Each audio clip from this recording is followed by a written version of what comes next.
palestrantes para comporem a mesa. Convido, em primeiro lugar, Timei Assurini, Timei Assurini, me desculpem. O Timei, ele é do Xingu, do Pará, e foi uma das 11 etnias impactadas por Belo Monte. E ele veio dar o depoimento dele sobre grandes projetos, de que forma grandes projetos têm impactado na Amazônia. Então, é com muito prazer que a PUC-Rio recebe Timei Assurini.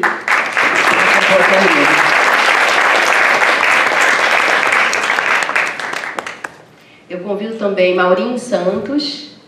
A Maureen, ela é professora aqui do IRI, da PUC-Rio, do nosso Instituto de Relações Internacionais. Ela é coordenadora de Justiça Socioambiental da Fundação Harrisburg Brasil e pesquisadora da plataforma socioambiental do BRICS Policy Center. Também agradeço de antemão a participação da professora Maureen. Procurador do Estado do Rio de Janeiro aposentado, professor da PUC-Rio. Ele é um dos pioneiros no desenvolvimento, na construção do direito ambiental no Brasil, no Rio de Janeiro, e aqui na PUC-Rio ele foi responsável pelo início do ensino do direito ambiental aqui na PUC. Então é o nosso mestre no direito ambiental. Muito obrigada, Fernanda. Bom, vamos desde já começar as nossas conversas. Eu passo a palavra logo para a professora Maureen Santos, que vai falar sobre a flexibilização ambiental brasileira e seus impactos nos territórios. Muito obrigada, Maureen. Você tem de 15 a 20 minutos. O Brasil por uma avalanche mesmo de mudanças muito profundas, não somente na legislação brasileira em relação à questão ambiental, matéria ambiental, quanto do ponto de vista institucional e político. Então, eu dividi a fala em 2 pontos, um que a gente possa pegar um pouco dessas flexibilizações ambientais em relação à legislação e uma outra parte, mais do que do ponto de vista institucional orçamentário, e que vem modificando também essas mudanças, tanto do ponto de vista político nessas instituições, né, que primam pelo cuidado, pela proteção ambiental, quanto da parte de orçamento, e como isso também vem impactando nesse processo. Bom, a gente percebe que o processo de flexibilização, ele não é um processo recente, ele já tem pelo menos uns 10 anos. Eu acho que se a gente for datar, mas até mais, se a gente for datar a primeira lei que aprova os transgênicos no Brasil, 2004, a gente tem aí um marco importante, né, nessa flexibilização, e o novo Código Florestal de 2012, que acaba abrindo uma porteira gigantesca para essas práticas, né? Só que agora que a gente percebe que existem 2 movimentos, né? Um movimento de velocidade e um movimento de quantidade, né? Chega a ser até quase diário para acompanhar essas modificações. É muito difícil você conseguir até ver todos os processos ao mesmo tempo, porque é uma velocidade gigantesca e uma quantidade muito grande também de processos em curso, né? Eu não sou da área de direito, então a gente faz todo um esforço também para tentar entender, né, toda essa parte no legislativo, sempre conectando com essas mudanças políticas que têm a ver com o processo de fortalecimento de setores conservadores no Congresso Nacional e obviamente no Executivo, né, todo o processo aí do impeachment da presidente Dilma e tudo isso que resultou nesse processo anterior, que já vinha, né, de modificações do próprio governo do PT, que gerou vários desses processos de flexibilização, mas que agora a gente percebe que tem esses 2 movimentos de velocidade e de quantidade. Então, dentro desse marco, né, das leis, a gente tem instrumentos novos que vêm ferindo a nossa Constituição Federal, mas também outros que acabam aprofundando esse processo, não só de medidas que ferem a Constituição, mas de medidas que ferem legislação infralegal, etc., que a gente tem aí. Então, o primeiro deles, que não é esse de agora, que é de 2012, que é o novo Código Florestal. Como o professor ele vai aprofundar mais sobre esse tema em relação ao impacto da Amazônia, eu não vou tratar tanto, mas eu gostaria só de mencionar que existe uma transformação profunda em relação ao novo Código, na forma proprietária, né, do ponto de vista de as propriedades privadas, como elas devem lidar com o passivo ambiental dessas propriedades privadas e com a proteção ambiental. Então, a gente tem uma redução de diversas formas, né, de proteção ambiental com esse novo código, como em relação à relação da diminuição de reserva legal de APPs, em relação à questão da anistia dos matadores, tudo que a gente, né, no tempo já vem sabendo. Criação de um mercado de compensação ambiental, no qual você, de certa forma, acaba com a função social da terra. Se a gente pensa que você pode desmatar áreas de reserva legal e comprar numa bolsa de ativos ambientais créditos de reserva legal de uma outra propriedade que preservou a sua reserva legal, você acaba tirando a ideia de função social da terra, já que você pode desmatar, ou aquela terra ser improdutiva, mas ela compra crédito numa bolsa de valores. Então, você tem esse impacto aí importante e que tem uma direção muito forte em relação aos direitos das populações que estão no território, e aí vai incluir, em especial, os assentados da reforma agrária ou os possíveis, né, as possíveis populações, agricultores familiares e camponeses, que no futuro poderiam ter sido assentados, mas que agora vão ter esse impacto aí por conta dessa criação de mercado de compensação. Um outro movimento que a gente percebe nessa mudança de legislação, e aí já esse movimento atual, tem relação com a redução ou a desafetação das unidades de conservação através das medidas provisórias, né, e dos projetos de lei. Então, a gente tem algumas que ficaram muito famosas, teve aquela em relação à MP 756, que acabou sendo votada, né, mas ela foi bem famosa porque teve muita discussão, uma pressão social muito grande em relação a ela, mas tem outras que estão em curso que não tiveram o mesmo fim, né, que estão em vigor.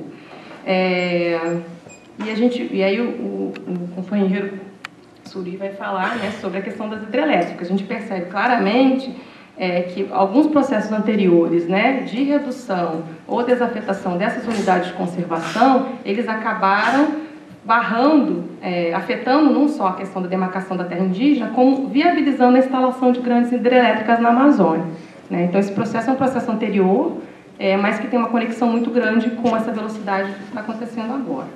Um outro ponto, né, importante é em relação à demarcação das terras indígenas, né, que tem a PEC 215, que é a mais falada, mas tem diversos outros instrumentos que estão em curso, que visam também barrar essa demarcação. Então, a gente percebe claramente que tem uma força estrondosa, né, esse Congresso Nacional e os interesses ligados à bancada ruralista, que vem viabilizando esses pontos, e além dessas iniciativas no âmbito legislativo, do executivo, a gente percebe, no caso do judiciário, também alguns movimentos nesse sentido de estar também barrando a demarcação. Um deles, né, recentemente, a gente viu o parecer da Advocacia Geral da União em relação à discussão do marco temporal, né? Então, ainda que teve uma vitória recente, você teve todo um processo aí de consideração da questão da Raposa Terra do Sol como algo que fosse utilizado como marco legal para todos os próximos processos, né? Então, tem aí também um processo que tem que ficar de olho, que a gente percebe que tem a ver com essa grande avalanche mesmo de flexibilização da nossa legislação. Bom, do ponto de vista de outros direitos, né, eu acho que em relação à questão da reforma agrária também teve atentados fortíssimos, né, em relação à legislação. Então, a gente percebe que foram pelo menos 28 instrumentos legais que afetam diretamente a questão da terra no Brasil. Um deles foi a MP 759, que acabou virando a Lei 13.465, né, de 2017, que atribui um prazo mais restrito para o INCRA poder emancipar os assentados do Programa Nacional de Reforma Agrária. Porque você tinha, né, na legislação um prazo para o assentado ele poder vender a sua propriedade, você teria que ter um prazo muito maior de tempo, exatamente para evitar que, obviamente, não adianta só você dar a terra, você tem que dar condições para que a pessoa permaneça naquela terra, né? Então, no caso, o INCRA, ele dava o assentado a terra, mas não criava essas condições. Então, extensão rural, toda uma questão de financiamento, de crédito, etc., super necessário para que você possa garantir que, efetivamente, aquele assentado ele possa continuar produzindo, tendo seu sustento e gerando renda. Mas, ao mesmo tempo, como você não tem uma política pública, que ainda que nos últimos 10 anos teve, né, para tentar trazer mais crédito, você ainda faltava muita coisa para esse assentado. E agora, com essa redução do prazo, ele pode vender a terra dele com muita mais rapidez, né, um assentado. Isso já está em vigor e, obviamente, isso tem uma relação importante com terras que estavam sendo restritas a voltar para o mercado. Essas terras elas não podiam ir para o mercado por um período de tempo, e com isso elas vão ter muito mais facilidade de retornar para esse mercado e para essas pressões do latifúndio que acabam pressionando essas áreas de assentamento, né? Então, a gente percebe que tem aí uma condição muito complicada e de direitos mesmo que estão sendo não estão sendo garantidos, né, por um lado, e por outro lado você tem uma pressão ainda maior para que eles não sejam consolidados.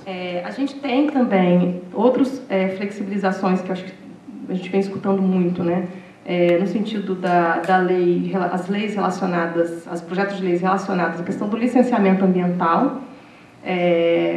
São várias também, assim como na questão da demarcação de terra indígena ou de reforma agrária, não são nenhuma específica, você tem várias, né, que mantêm esse conjunto, mas essas leis relacionadas à questão do licenciamento são bastante complexas, porque, na verdade, você tenta, por um lado, acelerar um processo e, por outro, você acaba finalizando o processo de licenciamento ambiental, impactando também na questão do direito à informação e da participação popular nesses processos, né? Nas consultas, porque agora acaba reduzindo para uma consulta, uma audiência pública. Se antes a gente já criticava o processo de licenciamento ambiental brasileiro de forma profunda, por diversos motivos, agora fica ainda pior, né? Então, isso acaba impedindo, efetivamente, que você tenha processo de participação, de escolha e ferindo a Convenção 69 da OIT, de direito à consulta prévia das populações que vivem diante dos grandes projetos, né? Então, isso é extremamente anticonstitucional, ele fere outras legislações que o Brasil é signatário, internacionalmente também, e a gente vê essa avalanche aí do que vem pela frente a partir do momento que os grandes empreendimentos podem chegar e, literalmente, eles não vão ter nada que vão segurá-los, nem para fazer denúncia internacional, né? Porque a gente usou muito até a questão do licenciamento, durante o processo de licenciamento, para fazer denúncia internacional nos órgãos de direitos humanos ou mesmo campanhas, né, em relação a esses grandes empreendimentos. Então, isso vai ter uma aceleração muito grande nesses processos. Obviamente que isso tem uma relação muito grande com investimentos externos nessas regiões. A gente tem no Brasil, na Amazônia, mas tem outras regiões brasileiras, mas na Amazônia isso fica muito mais visível, todos os investimentos chineses, né, que vem chegando na região, não somente em relação às grandes hidrelétricas, mas também em outras obras de infraestrutura, como ferrovia, entre outros. Então, você percebe também que tem uma relação não só de atenção a essa bancada, né, e a esses interesses do agronegócio no Brasil, mas também em relação a atentar para esses investimentos externos que o Brasil está captando com esse país, né, em especial com a China. E tem outras que eu acho que são muito graves, mas que, por conta do tempo, acho que é melhor não entrar, que é a questão da grilagem de terra, a estrangeirização da terra, e você tem aí muitas outras também que são importantes.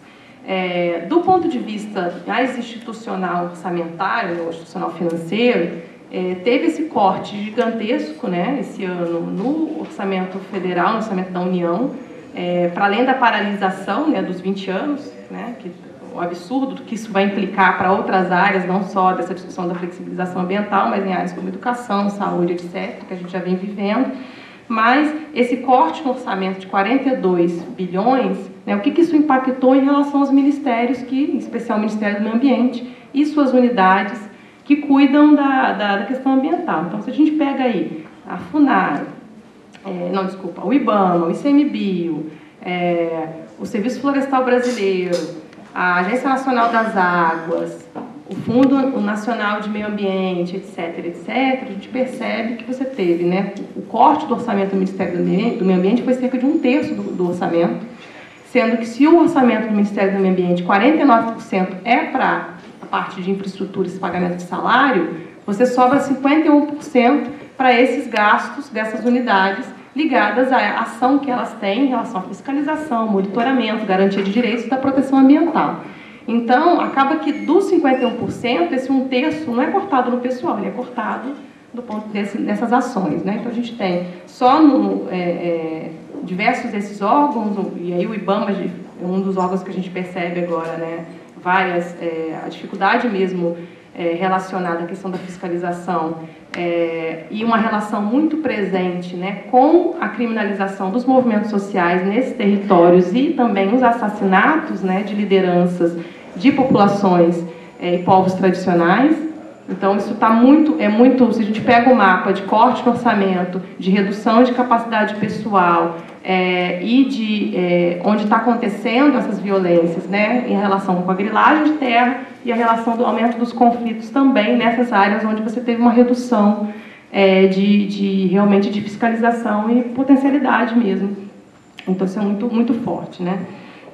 Além disso, a gente percebe que, além desse impacto, né, tem um sucateamento também de várias dessas unidades, já porque você, obviamente, corta recursos, então você tem esse sucateamento. E aí, não só dessas que eu falei, mas tem a FUNAI, que eu acho que é o exemplo mais forte que a gente tem no Brasil, não só por conta do orçamento. Ela conseguiu, esse ano, foi somente 36% da capacidade orçamentária anterior que ela tinha, que foi que ela pôde utilizar. Isso foram dados que o INESC, que é o Instituto Socioeconômico, produziu. E, além disso, com esse troca-troca também, né, de funcionários da FUNAI, e como isso vem também impactando algumas decisões específicas do Instituto, da organização. Além disso, do caso da Presidência da República, foi assinado 87 decretos que extinguiram 87 cargos comissionados. Isso não só na FUNAI, mas que impactou grandemente a Coordenação Geral de Licenciamento, que acaba que ficaram somente 10 funcionários para 3 mil processos de licenciamento ambiental no Brasil. Então, imagina a dificuldade, né, que esses funcionários agora estão enfrentando por conta de tudo isso. Então, a gente vai pegando esses dados, a gente vai vendo um mapa mais claro, né, de toda essa avalanche mesmo de flexibilização, né, que não é só realmente, como eu disse, na questão da legislação, mas que tem um mapa aí que envolve outros elementos muito importantes. Bom, mas a gente percebe, assim, e daí, né? Como é que a gente, também para não ficar tão desmotivador, eu acho que existe um processo em curso não só de debate, né, e de visibilidade, da visibilidade, não só nacionalmente, como internacionalmente, a essas questões. O Brasil ele vem mandando, o governo brasileiro, uma mensagem muito equivocada para fora. Isso, do ponto de vista da política externa, é um desastre. Não só nas Nações Unidas, como nas relações bilaterais que o Brasil, ou regionais que o Brasil possuía num período anterior. Isso agora está cada vez mais se esvaziando, né, nesse processo.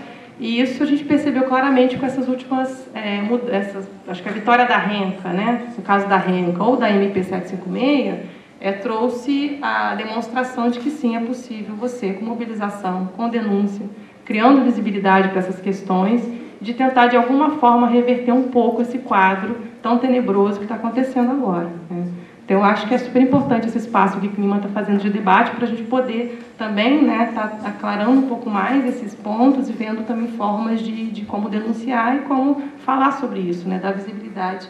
E aí, obviamente, as populações que estão sofrendo e estão tendo esse impacto mais direto, dar essa voz, eu acho que é fundamental, porque aí eles podem, né, estar aqui e estar falando isso com muito mais por estarem sofrendo já o que está acontecendo, né? E aí, por fim, eu acho que hoje, por exemplo, não sei se foi hoje ou foi ontem, né, teve uma liminar que a Rosa Weber, ela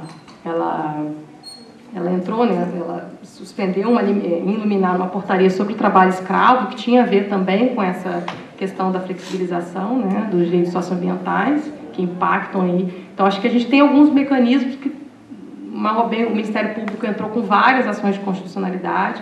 Então, acho que tem, né, alguns mecanismos ainda que minimamente dá para reverter uma parte, mas eu acho que está tão avalanche, tão grande, que está muito difícil a gente pensar um cenário muito positivo para os próximos anos. E aí, para terminar, fazer uma propaganda, a gente lá na Fundação, a gente está fazendo um web dossiê para lançar, estamos tentando, né, espero que a gente consiga até dia 5 de novembro lançar esse web dossiê sobre a flexibilização ambiental brasileira. E são vários artigos, tem umas animações, a ideia de fazer algumas entrevistas infográficos para estar tentando mostrar esse mapa geral mesmo dessa avalanche que vem sendo criada. E aí depois, quem tiver interesse, eu posso passar o site da Fundação e para a gente poder debater mais. Muito obrigada. Ah, tá, o site é www... Não, mentira, não tem. É br.boel, com 2 L's no final, .org. Então, a partir do 5 de novembro, a gente vai estar já online. Se puderem divulgar, acho que vai ser muito legal para a gente estar fomentando e visibilizando também essas questões. Obrigada, viu, pelo convite.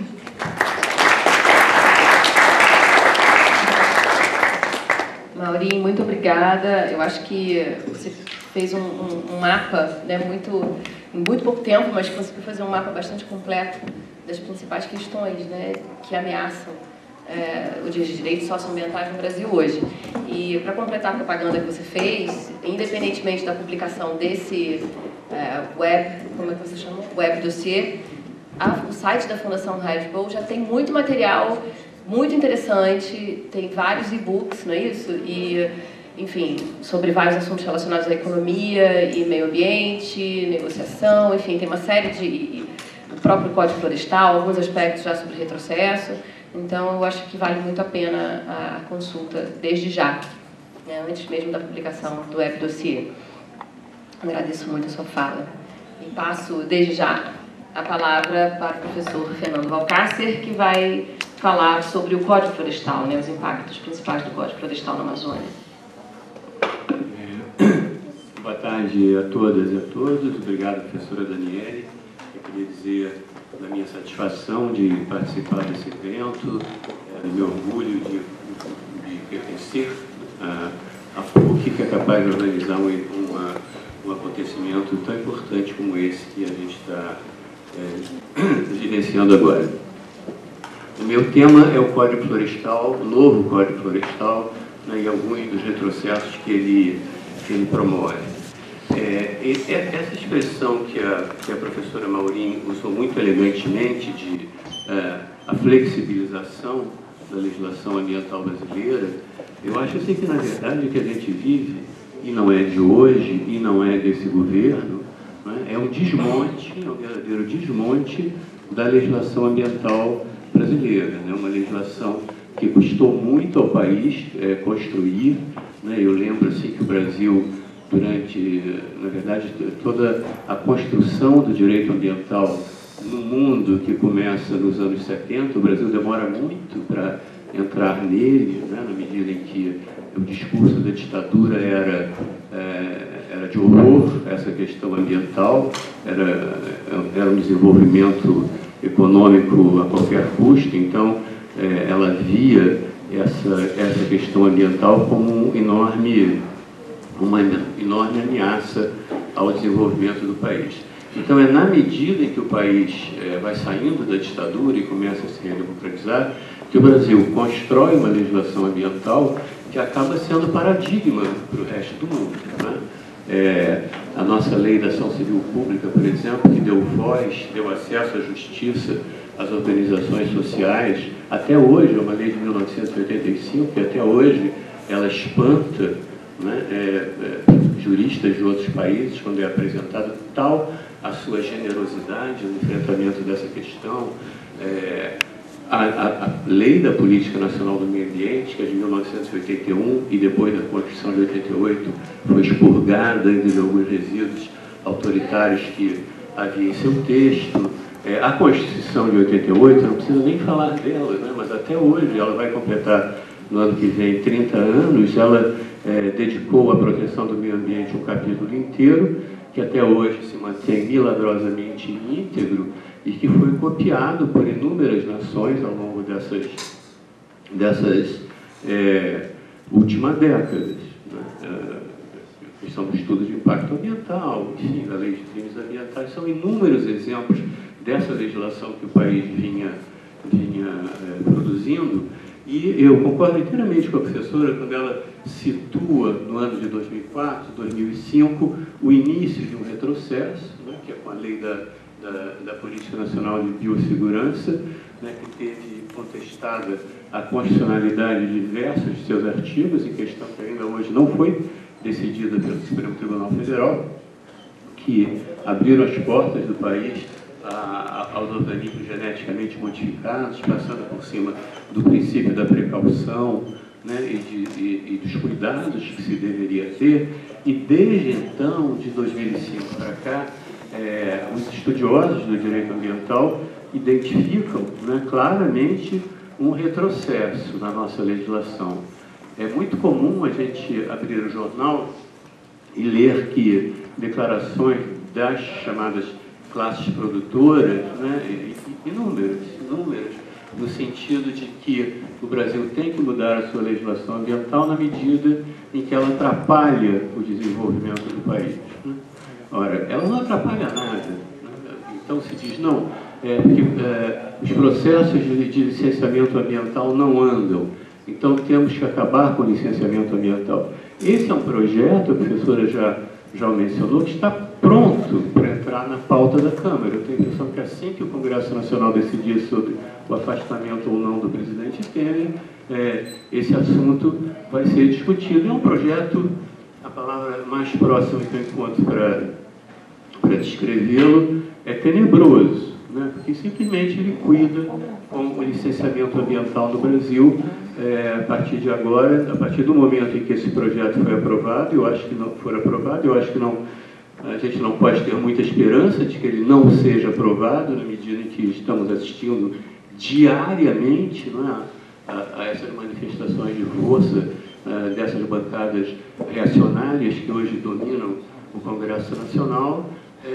Todo esse esforço, né, nosso terá ido por água abaixo. O que vai ser do Brasil quando se acabar com o licenciamento ambiental, quando esses grandes projetos, não é, e agora então com entrada em grande escala de capital estrangeiro, né, sem limites, serão aprovados sem que haja qualquer oposição, né? A professora Maurinho falou, é o princípio de informação que vai por água abaixo. Mas o que é o princípio da informação? O princípio da informação é básico, né? Como é que as pessoas podem se manifestar, como é que elas podem participar dessa discussão se elas não são informadas sobre o que está acontecendo, né? Se essas decisões são tomadas e se fica sabendo quando? Sabendo quando as obras começam, sabendo quando os desastres ambientais já estão acontecendo, né? E por aí vai. Então, esse novo Código Florestal, nós temos colegas assim que se recusam a chamar essa lei de Código Florestal, né? Preferem falar numa legislação florestal. Isso não faz, na verdade, grande diferença, mas eu acho que vale a pena aqui, ainda que muito rapidamente, né, dizer que legislação florestal brasileira é essa, né?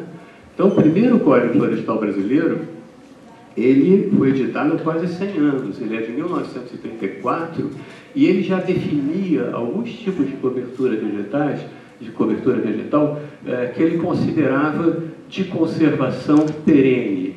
Depois essa expressão foi alterada para preservação permanente, que é essa que nós conhecemos hoje. Mas aquele Código Florestal de 1934, ele já dizia que o que ele chamou de florestas protetoras, que ele definiu essas florestas, que ele chamou de florestas protetoras, né, como bens de interesse comum a todos os habitantes da nação. Às vezes eu leio esse texto e fico ainda espantado, né, com a clarividência do legislador, que em 1934 já olhava para a floresta como um bem, né, décadas antes de a Constituição de 88 assim defini-las, né, como bens de interesse comum a todos os habitantes do país. E essa espécie de floresta, elas já eram consideradas imunes ao corte, elas deveriam ser preservadas, assim como estabeleceu uma regra que é a gênese da chamada reserva legal de hoje, dizendo que toda propriedade rural deveria manter pelo menos 1/4 de sua área imune ao corte, né? Essa legislação, ela teve aplicação muito escassa na prática e foi substituído em 1965 por um novo Código Florestal, que esse definiu, entre outras grandes novidades, mas enfim, ele manteve essas linhas básicas da legislação de 1934 e definiu algumas áreas como áreas que ele chamou de preservação permanente, né? É uma expressão que por si só de estudo, né? Preservação permanente quer dizer o quê? Preservação permanente deve ser preservada permanentemente. E tratou também da reserva legal, estabeleceu, quando tratou dessa reserva legal, por exemplo, ele de uma maneira que já atendia o interesse dos interesses de proprietários rurais, ele já disse, por exemplo, que em relação à Amazônia, qualquer proprietário tinha o direito, vejam só, de legalmente derrubar metade da floresta, que ele chamava de áreas ainda não... escrevi aqui depois. De áreas ainda não desbravadas, qualquer coisa assim. Então, áreas ainda não desbravadas, o proprietário poderia derrubar metade, legalmente, isso sem afrontar qualquer legislação. O que aconteceu? Esses proprietários da Amazônia começou literalmente a pegar fogo, não é? Nós aqui no Brasil não estávamos muito preocupados com essa questão, as coisas que acontecem na Amazônia são tão longe, né? São tão distantes que não chegam, não é, aqui, mas o mundo já estava de olho, né? Com essas novas tecnologias de satélite, enfim, o mundo percebeu o que estava acontecendo na Amazônia. Houve um grande movimento internacional nessa época, nos anos 90, e já estamos falando dos anos 90, né, de Save the Rainforest, né, era como é que chama isso? Essa coisa que você pregava no carro, né, dizendo Save the Rainforest, Estados Unidos inteiro, os carros circulavam com esse adesivo, né, pregado dizendo salve a floresta tropical, enfim.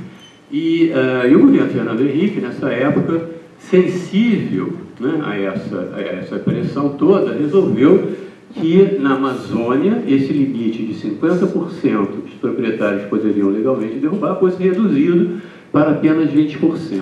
Né? Então, a grande questão começa aí, começa com essa medida provisória editada pelo presidente Fernando Henrique, dizendo que não pode mais derrubar 50%, só pode derrubar 20%, a não ser que não seja mais floresta, que seja cerrado, no caso de cerrado de vegetação, de cerrado na Amazônia legal se poderia chegar até 65% de destruição, mas isso não durou porque logo vieram as forças contrárias, que são essas que estão até hoje aí. A briga começa, essa é uma briga que tem o quê? Tem mais de 20 anos, vai ter 25 anos até hoje, né? Então a pressão toda, e aí a gente percebe assim nitidamente avanços e recuos nessa legislação. Na época, as medidas provisórias elas deveriam ser reeditadas mensalmente para não perderem a validade. Então, a cada edição dessa medida provisória mudavam os termos. Então, vai para cá, vem para lá, vai para cá, vem para lá, até que afinal se mudou em 2000. Não me lembro mais, mas enfim, 67 edições depois, essa medida provisória, com o número 2166, se firma, né, vale por muito tempo, é válida por muito tempo, e ela permitia, então, como está hoje, acabaram valendo os 80% de preservação da Amazônia, e assim está até hoje, apesar de toda a pressão contrária dos interesses de proprietários rurais. Enfim, dizendo que era um grande avanço, porque o que se dizia, o que dizem os defensores do Código? É melhor que o mesmo argumento que foi usado na semana passada. Ele diz assim, não adianta a gente ter uma lei muito protetora se nós não temos condições de fazê-la cumprir. Foram exatamente as palavras do nosso presidente e do seu ministro do Meio Ambiente, vergonha disso, agora, na semana passada, quando perdoaram as dívidas, né, dessas forças que durante décadas, descumpriram o Código Florestal e desmataram muito além do que do que seria possível fazer. Né? Então, esses produtores, eles ganharam uma anistia, né, pelo Código Florestal, no novo Código Florestal, levando a uma situação assim absurda, né, de vocês imaginem, dois vizinhos, né, um protegeu, cumpriu a lei, resolveu cumprir a lei, né, manteve a sua propriedade rural, a cobertura vegetal dela nos limites permitidos, e o outro que não estava nem aí, destruiu tudo.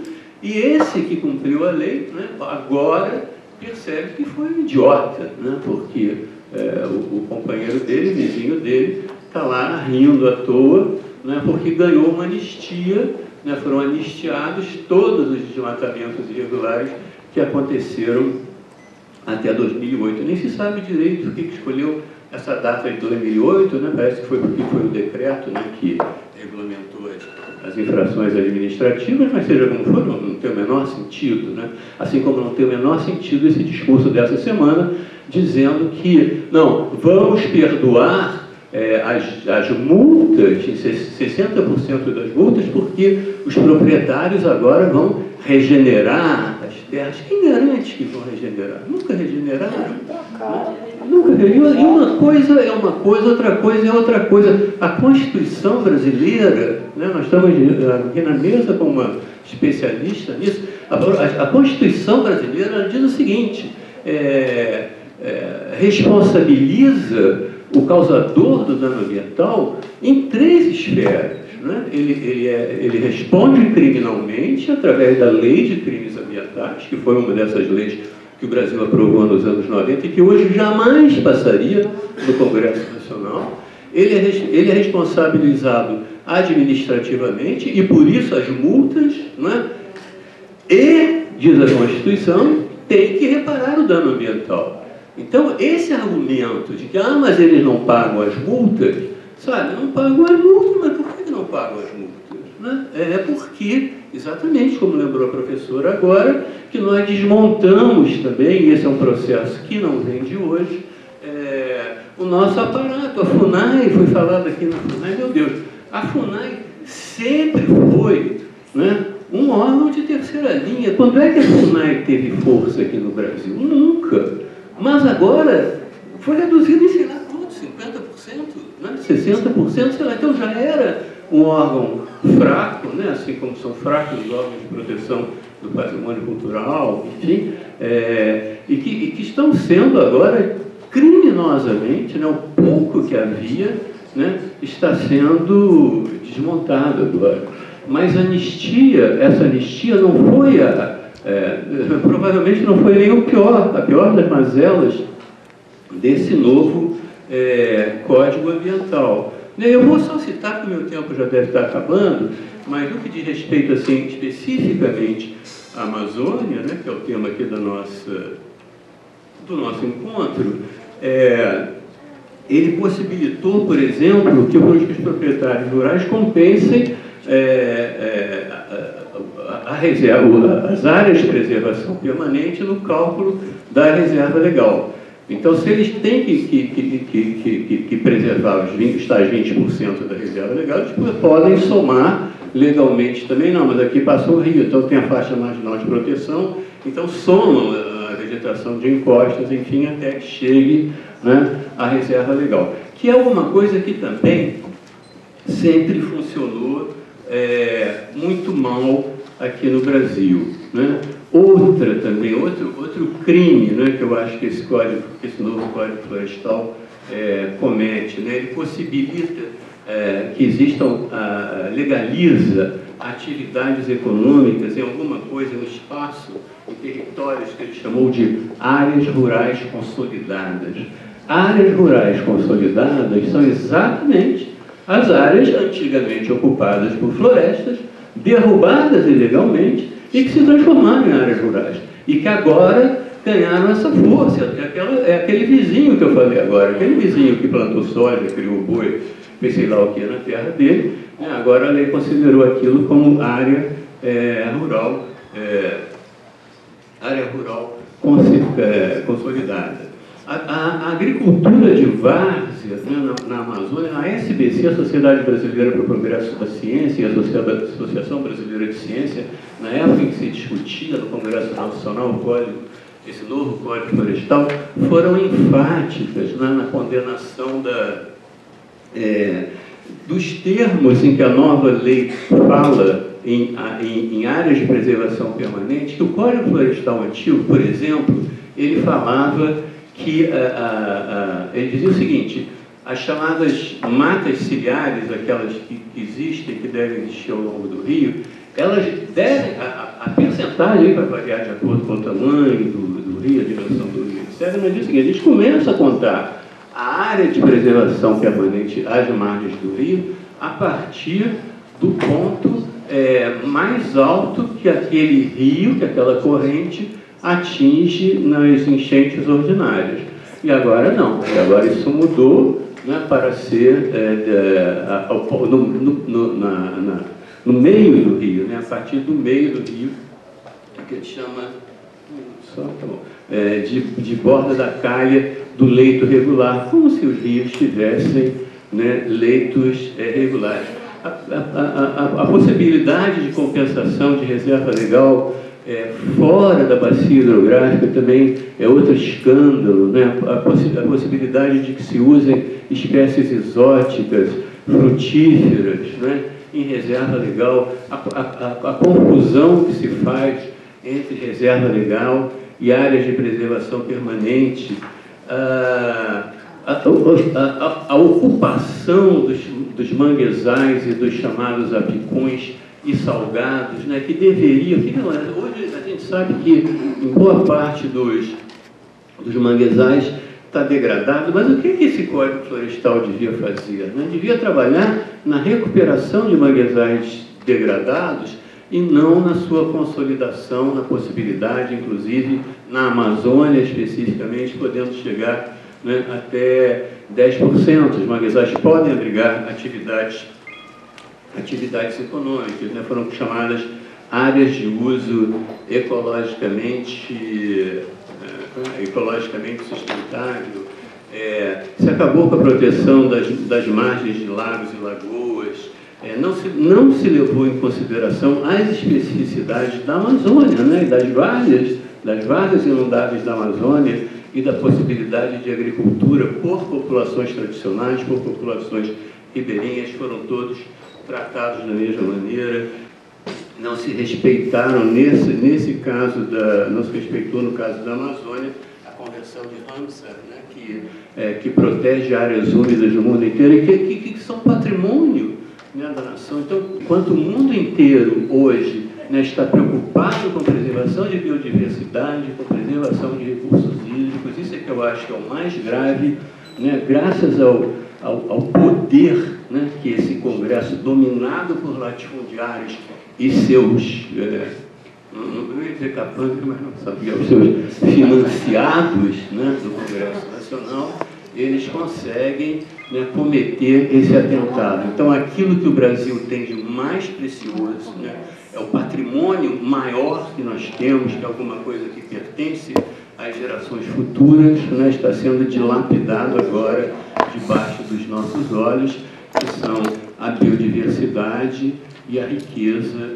dos recursos hídricos existentes no nosso território. Era isso, agradeço a atenção de todos.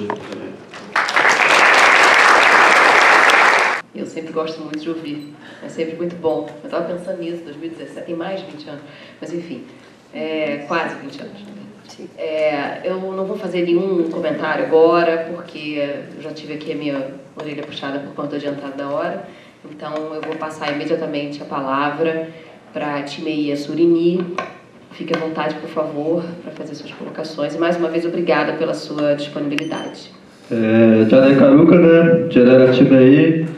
E kita jata tefuru gaba pedeve Mariamu pani je petevura ure kaare ra kita jata te ka te jembu el pene puri karamu jeremidika je chipei pura ure Mariticora, Caramu, Penedetá, ure Petegura, né?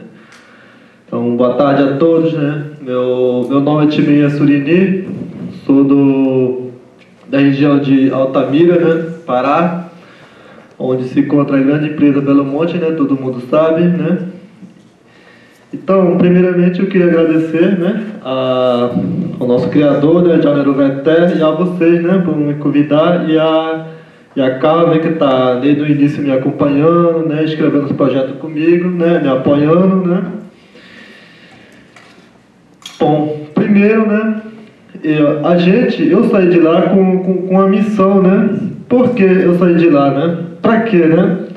Porque muitas pessoas vêm me perguntar, né? O índio não fica lá, né? Lá no meio do mato, comendo peixe, feliz? Eu falei, é o que eu quero, né? Só que eles estão me destruindo, estão chegando na minha casa, né? Como é que eu vou ficar confortável, né?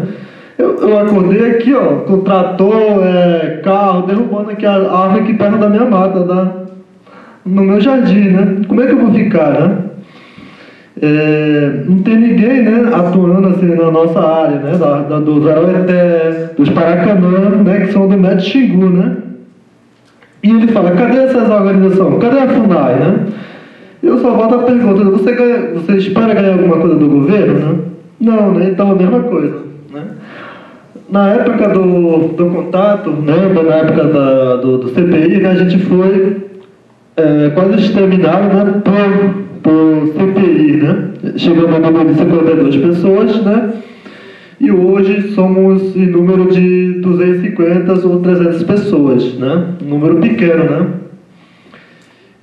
Uma das minhas palestras, eu cheguei e falei porque eu saí batendo cada porta dessas organizações, né? Para quê? Depois, né? E eu fui ver que não era bem assim, né? Que eram os trabalhos deles, né? Eu falei, cadê essas pessoas que falam que estão ajudando, né? Os parentes, né? Cadê eles, né? E eu fui batendo na porta de cada um deles, né? Eles falaram, não, estão ocupados, não sei o quê. Eles arrumaram desculpa para mim, né? Para não me ajudar, né? Até agora, né? E falei, não, beleza, você não pode, então eu vou, né? Eu tentei ficar em Altamira, né? Eu tentei ficar em Belém, né?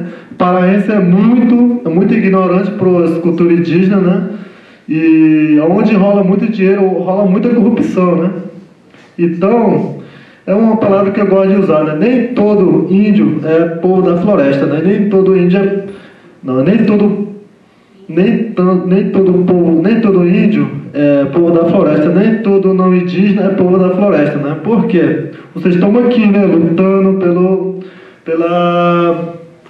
pela floresta, né, por direitos, porque a gente tem uma relação com a floresta, que é que eu falo, né? A gente tem uma natureza dentro da gente, né? É por isso que a gente luta, né? Porque a gente precisa daquilo para sobreviver, né? Por quê? Como é que nós indígenas, como é que a gente vai pescar se destruir o nosso rio, né? Como é que a gente vai caçar se o desmatamento está chegando, né? E por o não indígena também, eu não gosto de usar a palavra branco, né? Porque tem muitos mestiços, né? Se eu chegar a falar aí para ele assim, né? Você é branco, né? Eu estou devolvendo preconceito com ele, né? Então, para que eu seja, né, respeitado, vamos devolver esse respeito a não indígena também, né? Vamos tratar como os irmãos, né? Somos ser humano, né? Nós pensamos, agimos, sentimos dor, perda, né? Então, que eu venho falando por esse pessoal, né? Vem procurando as pessoas, né? Quem quer realmente, né, ajudar, né? Falar, nós estamos morrendo, né? Agora, né? Em 2016, eu falei, eu tinha acabado de sair da aldeia, eu falei, acabou de ter um suicídio na minha aldeia, né? Como é que vocês estão falando que está ajudando, que nem lá vocês vão, né? Ou passa lá, bate só uma foto, fala que está ajudando e publica, né? Então faz um vídeo rápido, eu falei, não é isso que a gente quer, né? A gente quer uma alternativa para nós, né? A gente está num momento de desesperança, né? Porque já foi prometido muita coisa e não foram cumpridas para a gente, né? Através do pessoal de Belo Monte, né? Que eles chamam da empresa Norte Energia, que eles chamam lá, né? Porque eles vão comprando as pessoas, os líderes, né?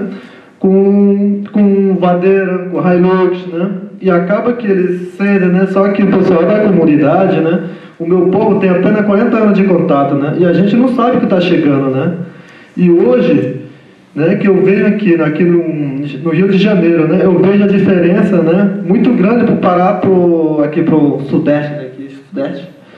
Por quê? A valorização, né? A luta pela causa é muito mais maior, né? E aqui eu consegui ter uma noção das coisas que está chegando lá, né? Porque o pessoal não explica, não. Eles ofereceram casa de alvenaria como melhor qualidade de casa para a gente, né? E hoje estamos sem saneamento básico, né? Sem nada, ninguém quer fazer. E a minha sobrinha hoje, né? Uma das coisas que aconteceu, está levando muita doença para nós, né? Comida industrializada, dando refrigerante, açúcar, o doce para o pajé de 100 e poucos anos, que não podia nem comer, né? E quando eu for reclamar, ele falou, não, vocês sempre aceitaram. Eu falei, nós não aceitamos, por quê? Você não explicou para a gente, né, o que você está levando, né? Mas você sabe o que acontece. Por quê? Lá na aldeia de vocês, né, na cidade, vocês não dão para a criança de vocês. E aqui vocês estão dando para os velhos, né?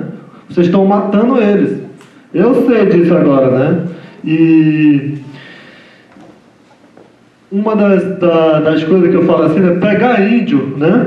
Ou um povo nativo, né? E levar ele para um lugar, passear, mostrar zoológico, né? Comprar. Isso nós não queremos, por quê? Isso ele já sabe, isso já está chegando, né, através da nossa energia, né? A gente quer aprender o que está acontecendo aqui, né? A gente quer pegar o computador, escrever e usar esse sistema a nosso favor, né? Porque se a gente não começar, se o pessoal dessas organizações que fala que está ajudando, né? Não ajudar a se organizar, né? Não tem para onde correr, né? Porque essas pessoas estão chegando lá nesse momento, né? Hoje, né? E agora, né? É muito bom rever também, né? Os passados, né? Foi o que eu falei na última vez na outra sala ali, né? É muito bom ver o que aconteceu, né? Há muito tempo, né? Só que hoje também está acontecendo, né? Hoje os Guarani, por exemplo, estão morrendo lá em São Paulo, né? Estão brigando, né? Pela terra e a gente lá, entendeu? Pouco se fala do povo, do local lá onde está acontecendo a barragem, né? Fala assim, tem que ouvir a gente, né? Tem que buscar mais, né? Cadê o pessoal dos direitos humanos, né? Cadê os pessoal, né? Nós estamos aqui, eu tô aqui, entendeu? Não precisa, toda vez que eu vou chamar as pessoas, né, para fazer um trabalho, falando, quando é que eu vou para a aldeia? Fala, não precisa ir para a aldeia. Eu estou aqui, eu falo, eu sei o que está acontecendo lá, né? E ele falou, não, tá bom. Quando eu ir para a aldeia, você me chama. Eu falei, tá bom, então. E fica esperando aí, então, né? Porque eu não vou te chamar. Porque você quer se ajudar ou nos ajudar, né? Porque isso, os pesquisadores que já foram lá já estão fazendo isso, né? Eles falam, não, eu estou ajudando vocês. Falei, como? Eu estou pegando um material de vocês e estou guardando aqui no meu escritório. E o que retorna para a aldeia, né? Qual é o sentido de você fazer pesquisa em cima da gente, né? Pesquisa 40 anos a gente, e isso não retorna para a gente, né? Quando a gente vai pedir para você, você fala que está lá guardado e que é o seu. Na verdade, que é nossa, né? Você chegou aqui, estudou a gente e não teve retorno para a comunidade, né? E realmente é uma tristeza muito profunda para a gente, né? Porque a gente recebe as pessoas lá, né? Com boa intenção, né? Achando que vai ajudar nós no processo, mas na verdade só vai mais um para sugar a gente, né? Tirar o nosso conhecimento, né? Se aproveitar do nosso bom senso, né? Desculpa que eu não costumo muito falar no microfone. E às vezes eu me enrolo um pouco, né? Porque ainda estou aprendendo a falar português, mas é muito importante a gente saber que... desculpa que eu não estava vendo aqui no telão aqui. Só para vocês terem noção, né, um pouco de onde fica a minha aldeia. Onde está sendo aquele cestinho ali, né?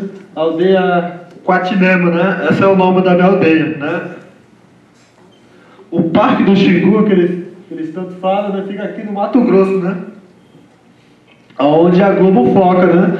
Aquele Belmonte, depois do anúncio de uma guerra, né? É importante ver os parentes, né? Brigando, lutando, né? Mas eu acho que é importante ver também os parentes que estão lá brigando, né? Perante essa situação, né? O parque indígena é aqui no Mato Grosso, né? Sim, porque o rio Xingu é imenso, né? Ele corta o Pará, né? Rio Xingu, amarelo. Então, só pra gente, né? A gente tá ali, né? Brigando. Nasce Né? aqui no Xingu, no Mato Grosso. O Xingu nasce aqui e corta corta um dos maiores estados do mundo, né, que é o Pará. E aqui é Belo Monte. E aí, quando você vai procurar material falando sobre Belo Monte, as pessoas vão no Parque do Xingu, aqui embaixo. Inclusive, o Belo Monte, o anúncio de uma guerra, cometeu esse agafe, né? Então, cabe a nós, cariocas, falar da tragédia de Mariana? Só uma pergunta. Então, vocês veem, né, que é a grande diferença, por que eu trago, né, essa fala aqui para vocês, para vocês terem uma noção, né, de onde eu venho, né, de onde nós estamos brigando mesmo, né. Somos 11 etnias, né. Opa. É só para eles terem uma noção do que é o rio. Sim, esse é o rio Xingu, né. As maravilhas que estão daqui a uns 3, 4 anos, não sei como é que vai ficar, né?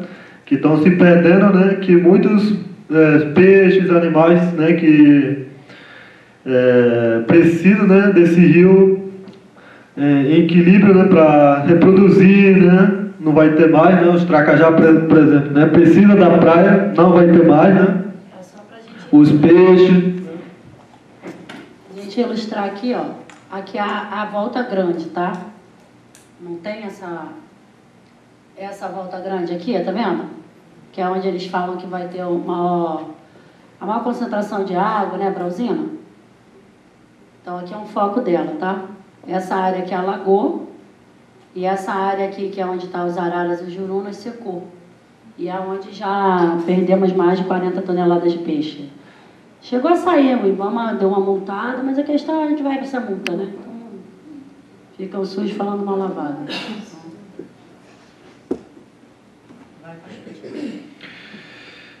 Então, tudo não. O negócio que tá ruim de falar aqui, ó.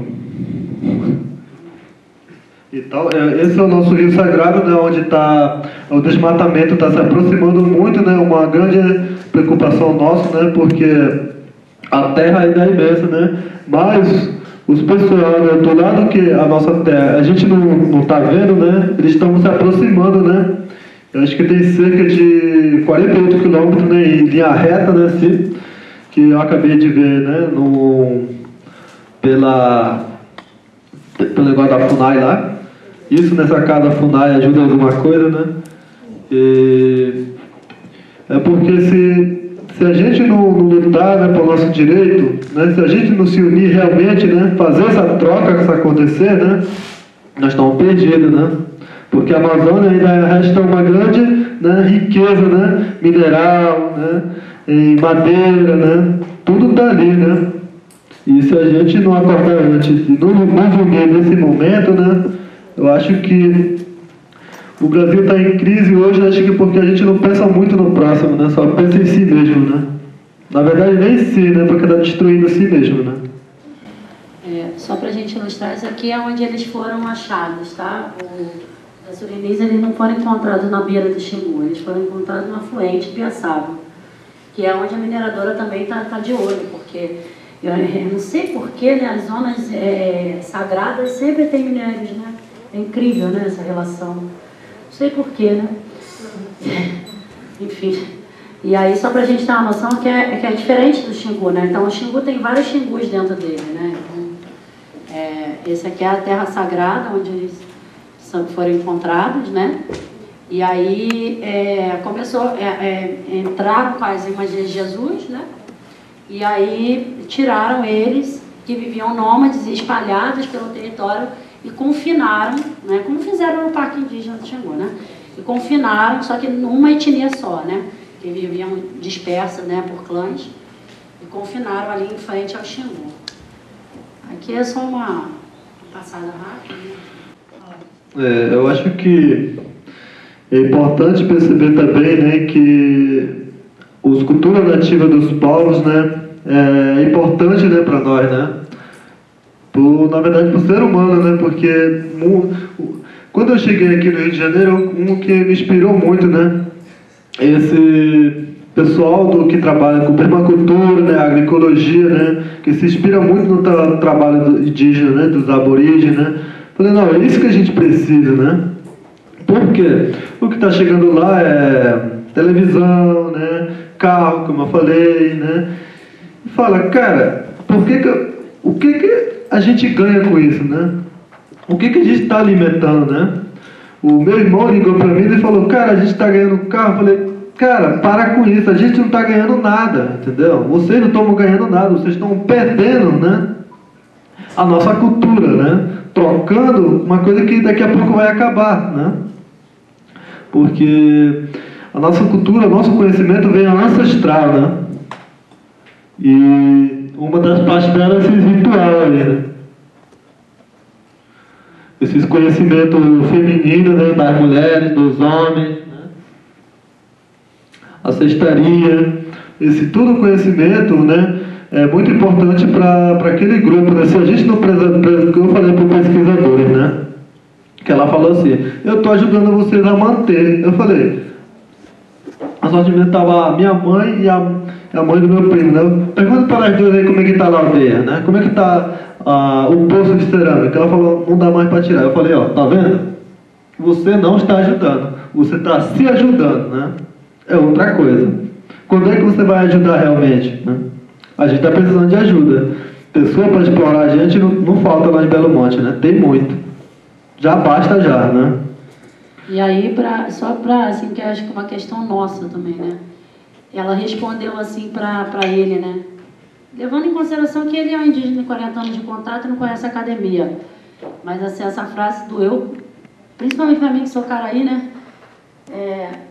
Não, antropólogo, pesquisador não é político. A gente já faz a nossa parte registrando. Eu falei assim também, no momento que ele falou assim, não, é porque eles ajudaram a demarcar terra, não sei o que. Eu falei, olha só, eles fizeram mais que a obrigação deles, né? Porque eles estavam na FUNAI, eles estavam ali para fazer isso, para proteger a gente, né? Não envenenar a gente, né? E esse que a gente quer, né? Porque se a gente não correr atrás, né? Só pensar só em si, né? E não pensar, né? O que você vai levar, né? Porque nós precisamos. Eu falei, vocês são a última pessoa a saber, né? Por quê? A minha família sabe onde eu estou, né? Sabe o lugar onde eu vou, sabe com quem eu estou, né? Sabe, ele desce para a cidade, pede para alguém me ligar, para alguém que me conhece, né? Resultado. Me deram meu documentação todo errado para que eu não pudesse viajar, né? Minha certidão, identidade, CPF, todo errado. Por causa disso eu não consigo ter acesso no banco nem nada, né? Falei, tá legal, mas eu vou assim mesmo. Mas uma hora vocês vão se arrepender, né? Hoje, né, acredito que eu, apesar de conhecer muita coisa, eu não sei de nada ainda, né? Por quê? As pessoas ficam perguntando para mim, né? Você é pajé? Eu falei, não. Tu é liderança? Eu falei, também não. Então, por que tu tá aqui, né? Eu falei, eu tô estudando aqui numa floresta desconhecida, né? Porque eu não conheço aqui, né?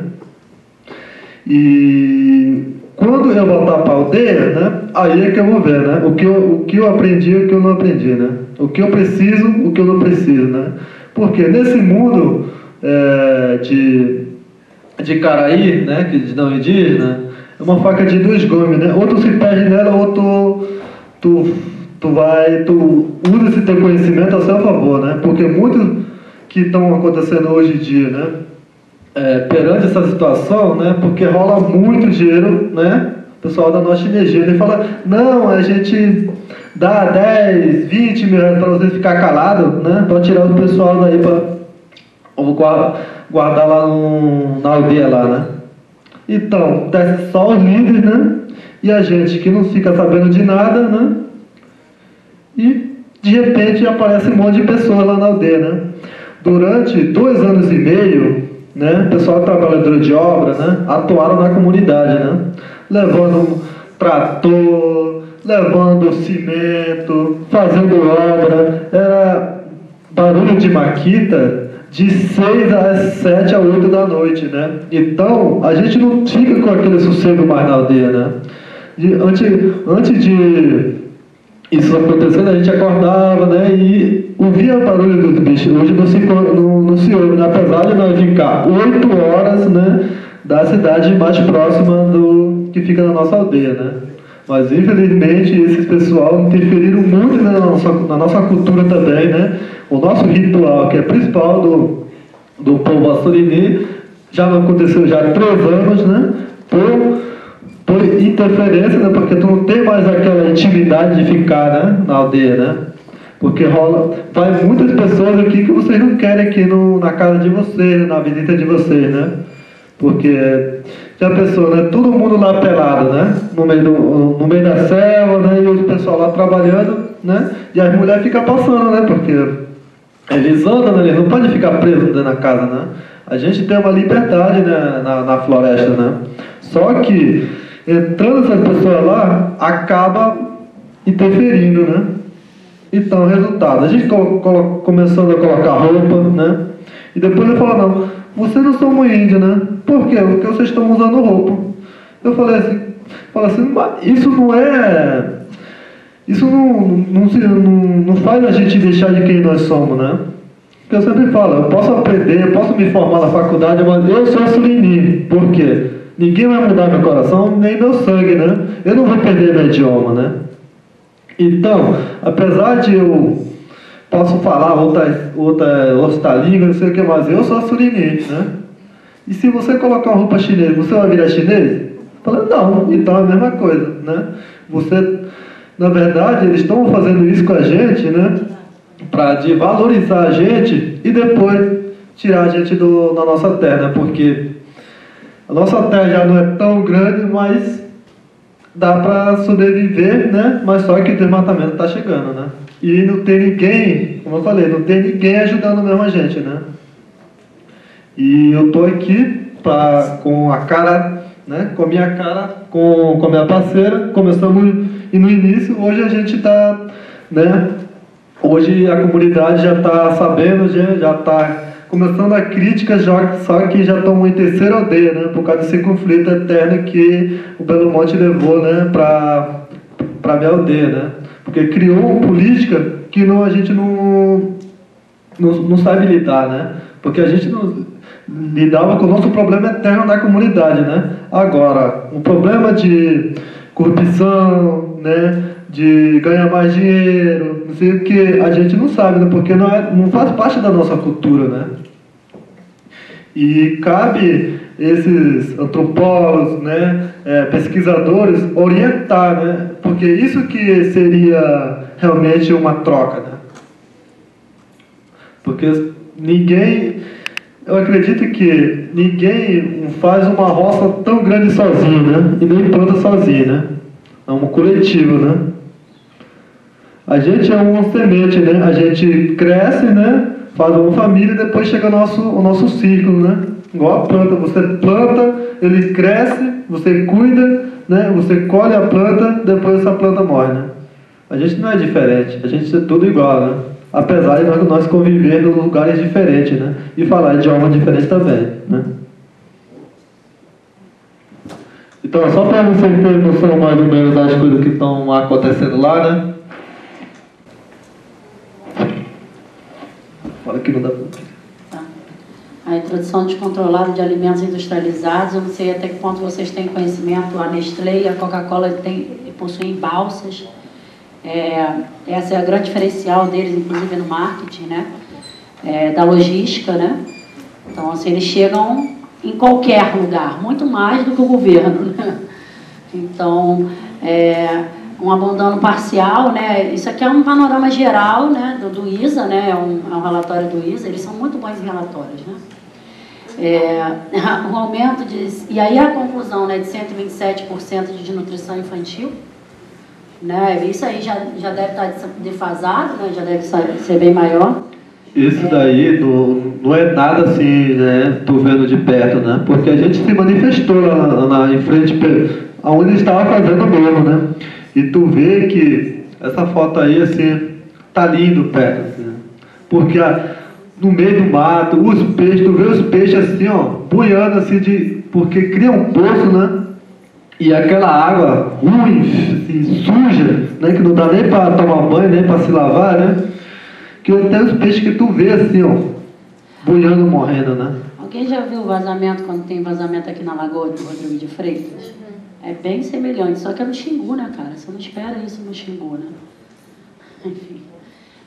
Então, um aumento de 2.000% de atendimento na saúde, e sendo que uma das premissas, né, das condicionantes do Plano Básico Ambiental da Norte Energia era a entrega de um hospital regional antes do início das obras, as obras já finalizaram e não foi entregue E aí, como a Thaís, né, a Procuradora Federal do Ministério Público Local, ela deixa claro, né, e eu falo isso com um pouco de propriedade, porque eu fiquei um mês trabalhando, eu não tive estômago para ficar mais tempo. Mas eu fiquei um mês a pedido da mãe dele trabalhando, né, na Norte Energia. Não na Norte Energia, porque a Norte Energia não executa nada, né? Ela terceiriza. Ela é um consórcio que contrata empresas que se terceirizam e implantam os projetos, né? Então, o plano básico ambiental, quem é que está trabalhando no plano básico ambiental para mitigação de impacto? O ISA, a Vertic, a Gragetec e essas outras empresas de terceirização, né? E muitos de nós aqui do Sudeste somos formados para cair no ar. Você vai para lá, parece que o idioma local é paulista, né? Você quase não ouve mais maranhense, a não ser que você vá no mercado, né? Mas se for nas empresas que estão atuando, é paulista, né? E aí você vê que, como ela mesma coloca muito bem, eu indico aquele Belo Monte depois da inundação, que ela fala que esse plano de mitigação não só não mitigou nada, como intensificou os impactos. Então, assim, todo esse dinheiro de multa, né, de licenciamento e tudo, além de não ajudar eles a lidarem com toda a destruição que foi causada pelas obras, ainda piorou ainda mais, entendeu? Então, por isso que ela classifica como etnocídio, né, porque é clara a intenção do Estado de ser etnocida, porque nada funciona, tudo é legal em Belo Monte, sabe? Se você tiver dinheiro, ela fala isso até, inclusive. Tudo é legal em Belo Monte, porque existe uma manobra política que aí os juristas, por favor, a gente está aqui justamente para conversar com vocês, entender como é que funciona isso, porque existe um mandato de segurança do Estado, né? Que ela explica até no filme, e ela explicou para a gente pessoalmente quando a gente esteve lá, que é um mandato de segurança que o Estado diz, não, até os direitos humanos estão abaixo do interesse nacional. Mas interesse nacional de quem, né? Não é da nação, será, né? E aí ela usa o governo usa essa manobra política para deixar qualquer coisa legal em Belo Monte, né? Então, é estado de ilegalidade, né? Como ela bem coloca, né? Aqui, só, Chimenho, aí, ó, aquela área que você estava falando de desmatamento, ó. Ah, tá. Só para você ter noção do desmatamento, né, que eu estava falando, né? Aqui é a terra indígena, né? E as divisas, né? Olha como é que o desmatamento já está em cima, né? Itaaca e Coatinemo são... Itaaca é a aldeia do meu primo, né? Onde o desmatamento está mais próximo, né? Da aldeia dele, né? Se tudo de fora aí é desmatamento, né? Que eles estão loteando, né? E vendendo o que eles estão loteando, fazendo condomínio, né? Nessa rotina da gente tentar, nessa luta que a gente está, essa caminhada, a gente tentou ficar no Pará e eu fiquei um tempo na SEMA, né, na Secretaria de Meio Ambiente do Estado. E o Cadastro Ambiental Rural, é um dos maiores instrumentos de grilagem do planeta até, né? Vamos falar do planeta? Eu acho que sim, né? E assim é que eles vão grilando e sobrepõem áreas, né, de licenciamento, tudo isso que você falou. Eu lembro muito bem do CAR, sendo utilizado assim, nitidamente, sabe? Assim, como objeto de grilagem, né? E a consulta prévia livre informada, ninguém sabe o que é isso lá. É incrível, as pessoas que estão na área, atuando até na questão dos impactos, né? Na mitigação de impactos, não sabem o que é essa política pública. E é uma política pública, né? O Conselho também, ele foi delegado do Conselho, a gente ficou um tempo, né, no Conselho de Segurança Alimentar. A maioria também desconhece, e agora parece que até diminuiu, né? Deu uma abrandada, né? Uma flexibilização na lei. Então, acho que o tempo está acabando, que eu queria deixar uma mensagem para vocês, né? Que a gente está num momento muito conflituoso lá, né? Que vem nos ajudar, né? Eu tenho um projeto chamado Mariticoavara, né? Que eu estou desenvolvendo, né? Que eu ando fazendo através disso, né? Surgiu a Agenda Baeter, que eu faço oficinas, lá tem falando do meu povo, né? Falando do nosso problema, do que nós estamos passando, né? Que a gente, assim, quem quiser ajudar, né? Que sente no coração que vai nos ajudar, ajude, né? Mas ajuda de verdade, né? Porque gente mentindo que não falta para nós lá, né? E nos enganando, né? E eu queria agradecer a todos vocês pela oportunidade de estar aqui mais uma vez, né? O pessoal da PUC aqui, e gratidão a todos e muito obrigado. Espero que a gente se une, né, e faça diferença, né?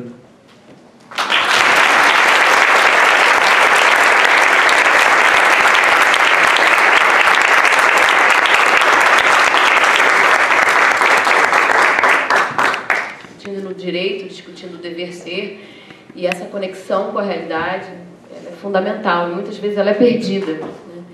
Então, na fala de abertura aqui da segunda CMEA de manhã, nós ouvimos alguma coisa nesse sentido. A ideia desse evento é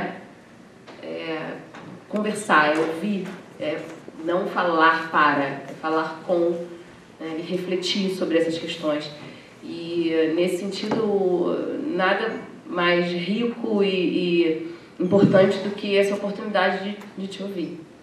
Então, eu acho que podemos levar as palavras que acabamos de ouvir aqui para as nossas reflexões nos próximos dias, né? Hoje, no restante, na continuação desse evento, amanhã e na quinta-feira.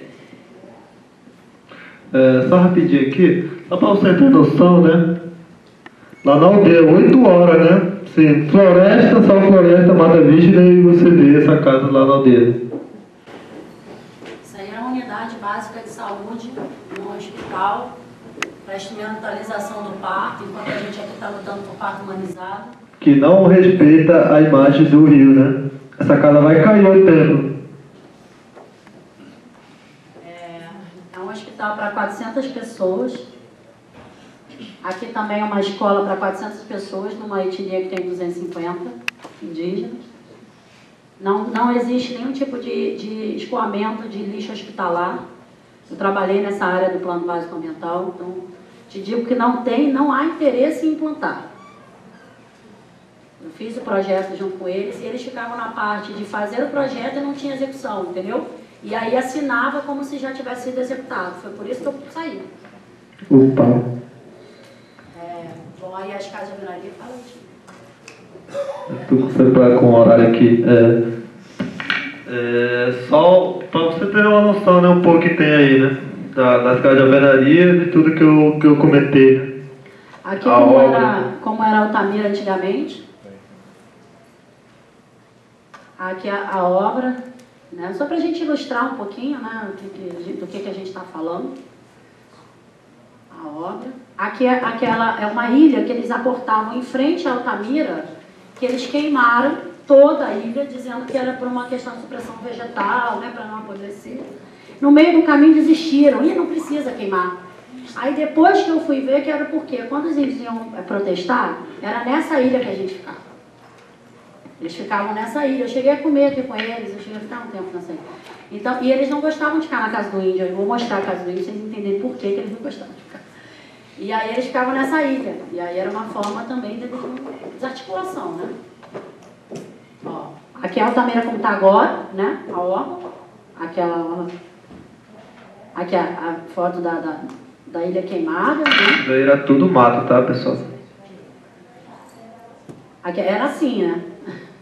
Aqui isso aqui também é um alto índice de retirada, né, de areia do rio, né? Ele está sendo sugado a todo momento, né? Pilha, né? Você vê em qualquer ilha que você vai, você encontra pilha, você encontra bateria no chão e as crianças no meio brincando. Isso aqui é o caminho para Altamira, né? Aí, ó, esse hospital, quando eu cheguei, ele estava sendo construído, que é aquele lá, finalizado, né? Ele está na margem do rio. Ele falou de mata ciliar, Fernando? Você falou de mata ciliar? Ó, o rio fica aqui, ó. Olha o tamanho desse hospital. Em cima já tá super assoreado, já está super degradada a margem. Aqui, ó. O rio fica aqui, ó. Tá vendo ele aqui, ó? Não existiu, ó. Já joga lixo, disse e queima lixo aqui, joga. Aqui já tem um lixãozinho. E o rio é aqui, né?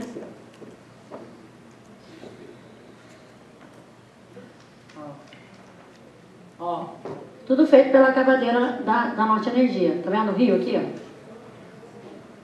ó? Ó. Aqui dá pra ver melhor, né? Como é que ele não respeita a margem.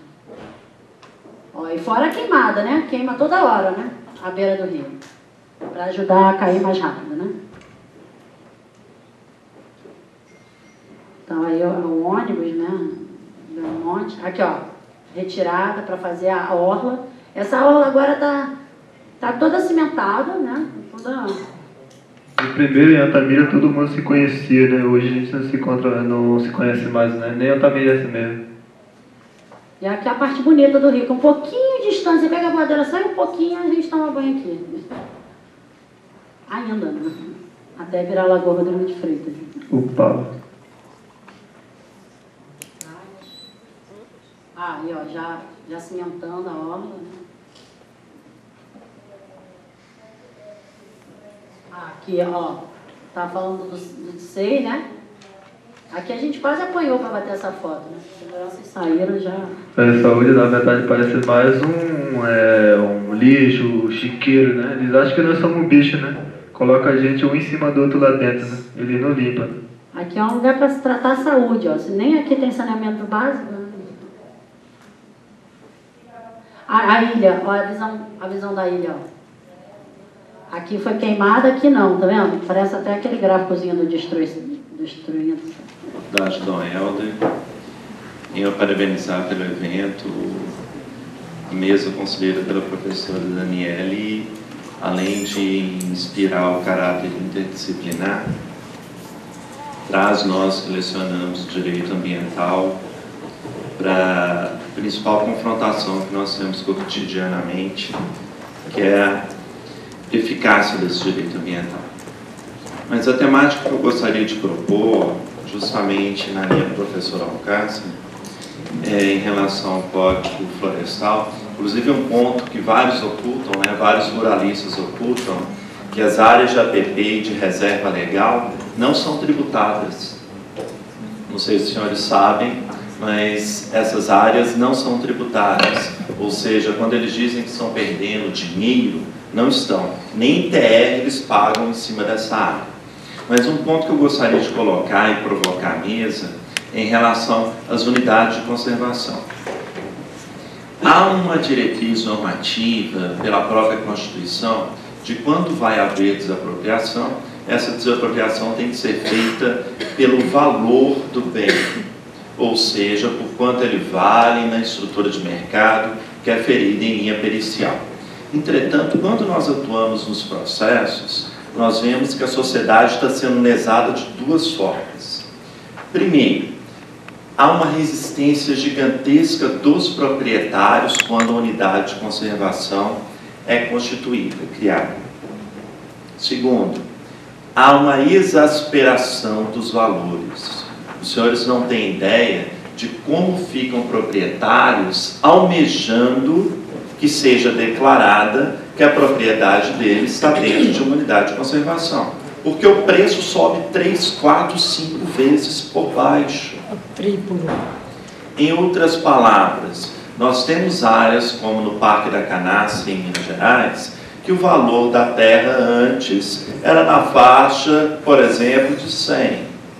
Quando veio a se afirmar que o ICMBio estava indo para a desapropriação, esse valor supera hoje 600 para serem pagos pelo próprio Estado. E mais, nós sustentamos pela Advocacia Geral da União que o valor que é pago tem que ser compensado em relação ao dano ambiental que aquele indivíduo produziu ao longo do tempo. Ou seja, se há o dano ambiental de 200 por ser ressarcido, aquilo tem que ser compensado. E o Poder Judiciário é o contrário. Existem acórdãos do STJ hoje dizendo o seguinte: se não houver desapropriação, não é parque. Em outras palavras, está negando o regime jurídico da lei do SNUC. O que eu gostaria de propor em provocação para a mesa é justamente isso. Haveria uma saída jurídica com uma perspectiva hermenêutica dentro do quadro existente para que se evite uma indenização por um valor de mercado artificialmente elevado, a fim de que o setor privado ganhe com a própria declaração da unidade de conservação.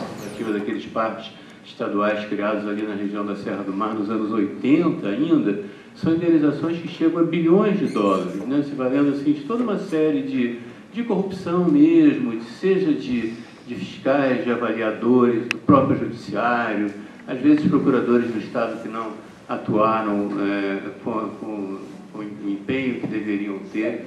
Enfim, isso e tem algumas decisões judiciais, né, que vão mais ou menos nesse sentido, de que só havendo emissão de posse, que se não houver emissão de posse não há ainda que se falar em desapropriação, mas eu acho que são uma minoria.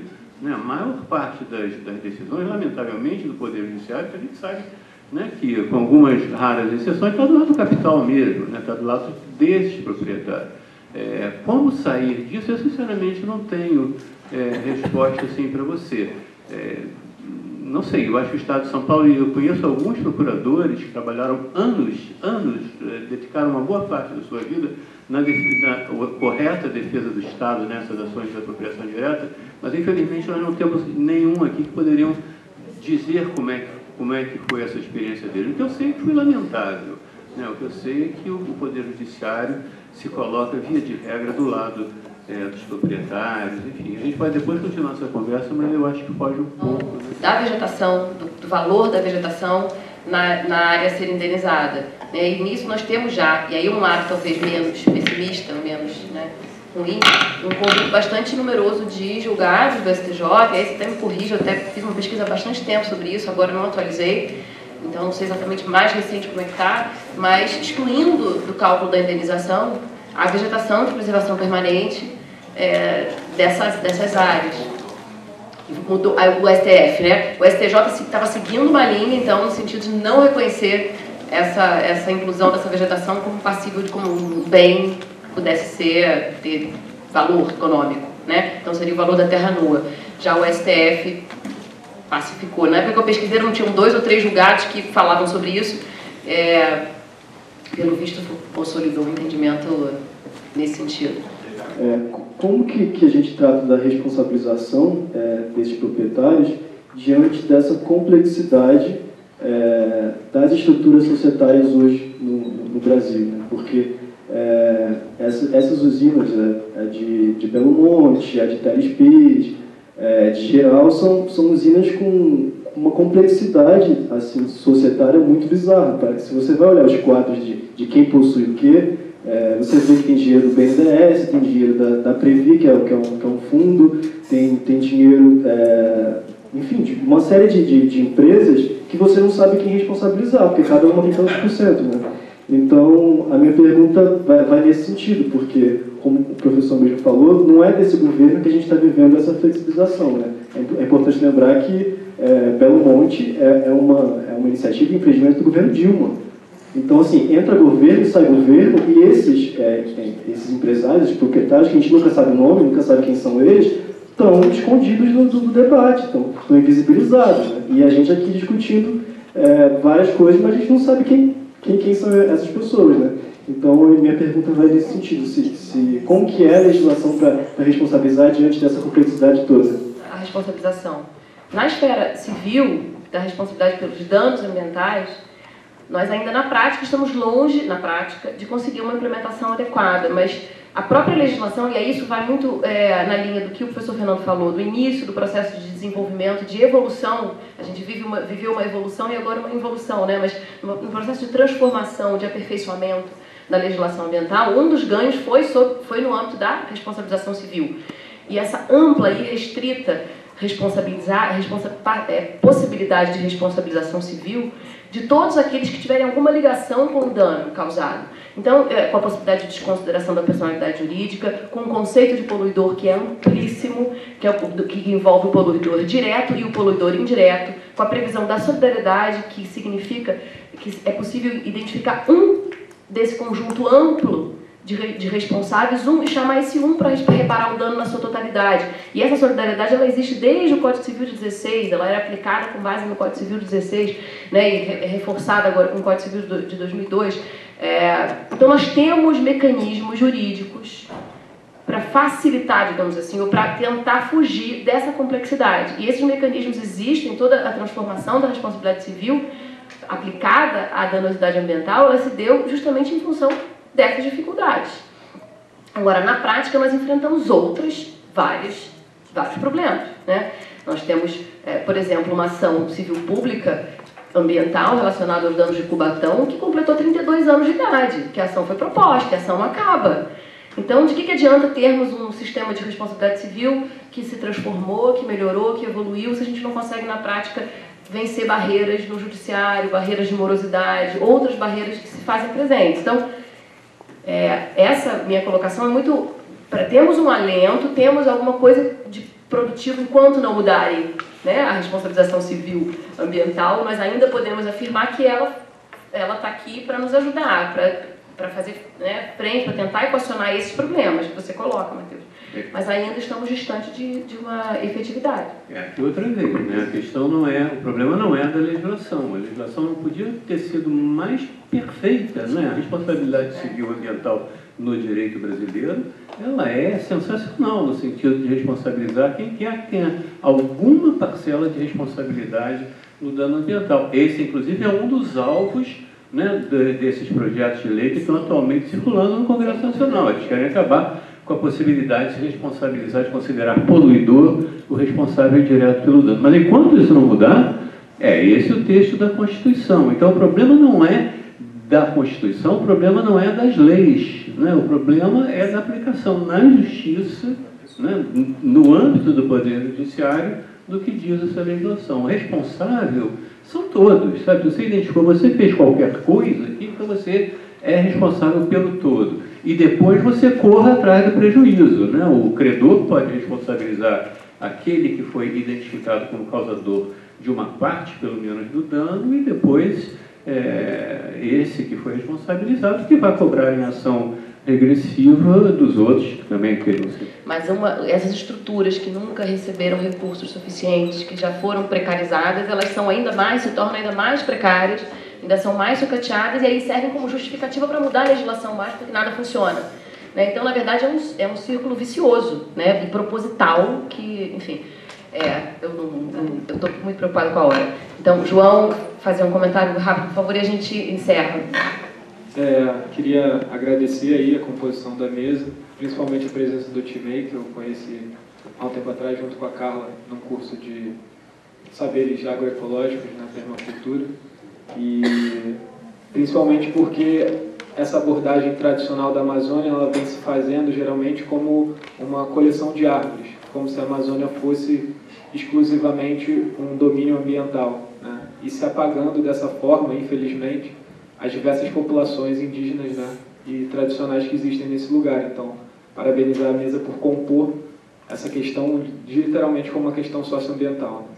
E esse desastre ambiental como uma categoria também de genocídio, né?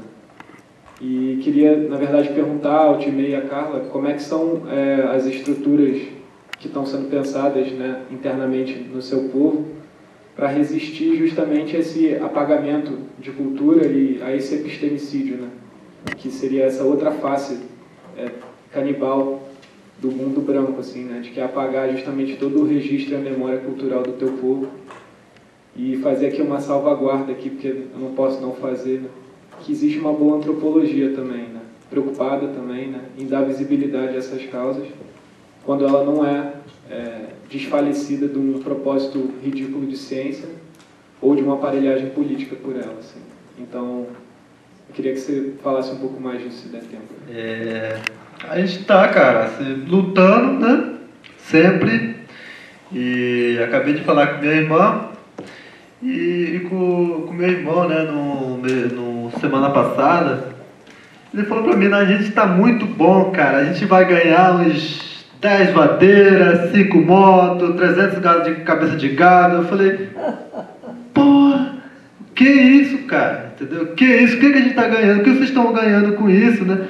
E a Carla falou para ele, você sabe quantos aldeias Soriri morrem por causa do carne vermelha hoje no Brasil?